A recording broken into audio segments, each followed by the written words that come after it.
Welcome to Bewdley Meeting House.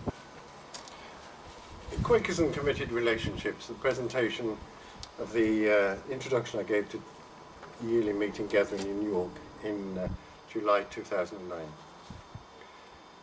For a long time, Friends have been concerned to recognise and celebrate the different kinds of personal relationships within our Quaker community. In the light of our testimony to equality, we are asked by Meeting for Sufferings to consider how we should celebrate and recognise committed relationships within our Quaker community, and what revisions of Quaker faith and practice would follow from this to include same-sex partnerships. Having dwelt upon this theme for more than a while, I came to question the fundamental tenet of the first sentence. Are there indeed different kinds of personal relationships? When two people meet and seek to make permanent that bond, what is the very essence of the union? Does it depend on personal circumstances, age, gender, ethnicity, cultural background, the spirit of the age, for example? And I was forced to conclude that it does. When George Fox and Margaret Fell, very early Quakers, married in old age, I'm quite confident that that was a different personal relationship to that of a younger couple marrying 3 centuries later. In my monthly meeting, we've just had a meeting to celebrate a marriage that was held a week or so ago. The friend in membership is 79 years old and is intended slightly younger. What is the essence of that marriage? It certainly isn't to have a family. Those of us in a relationship know full well that the nature of the relationship changes over time. When my own children ask me why we, the parents, married, I always tell them it was my hormones. My wife, of course, says we loved each other, and we did at the time, no doubt, and still do. But after 4 children, I still reckon that's not entirely mischievous. But the nature of the relationship has changed. When I read Quaker Faith and Practice, chapter 22:14, I see a reflection of my own current relationship with my own partner. Over the years, this is Quaker Faith and Practice, over the years her contribution to the home life she shared with Mary was constant and faithful. It was a partnership, and Jessie's support for Mary's dedicated work in school and in guides seemed as unquestioning as Mary's was as the second pair of hands in Jessie's flower garden and vegetable garden. I realise I only need to alter the names and the job descriptions, and that could be us, me and Mrs. Billett. One can't help being reminded of the words of the poet and Quaker lesbian U.A. Fanthorpe.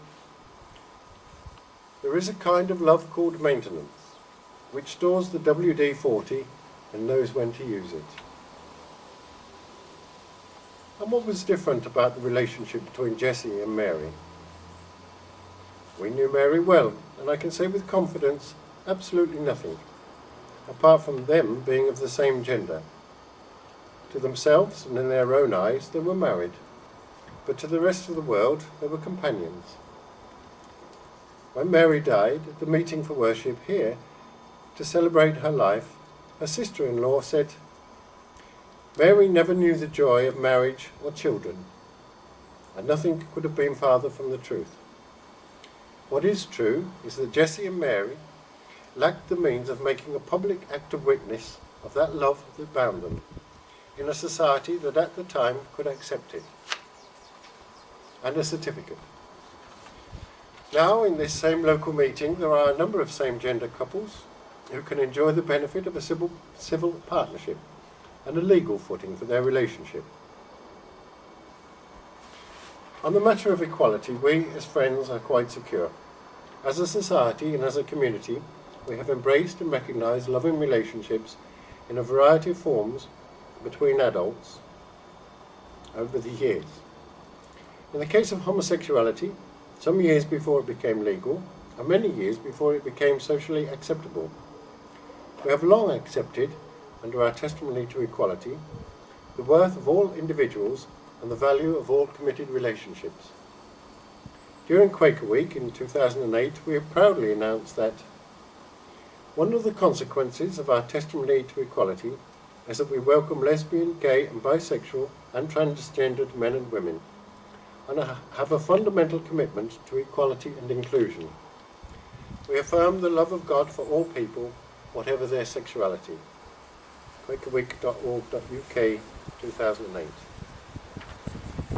I know there are pockets of resistance, that there are friends for whom homosexuality is immoral, unnatural, sinful, and against the teaching of the wider Christian Church.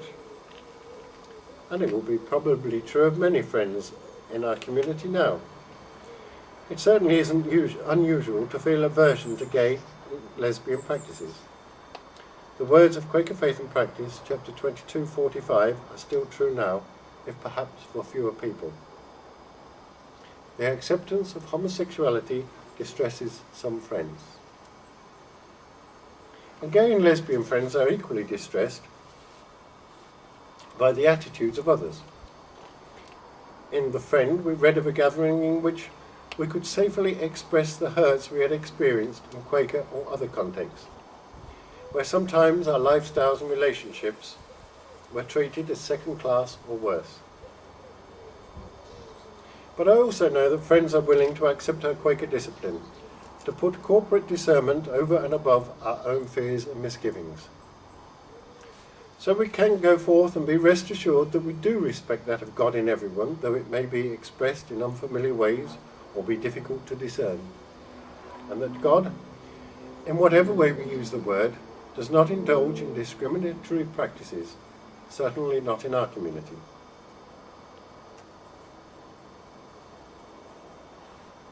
We'll zoom in a bit.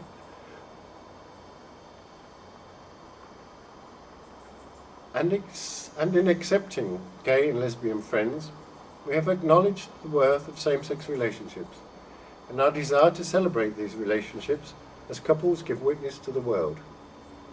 To quote Harvey Gilman, again writing recently in The Friend, "I do believe that there is an eternal verity, that of love and commitment.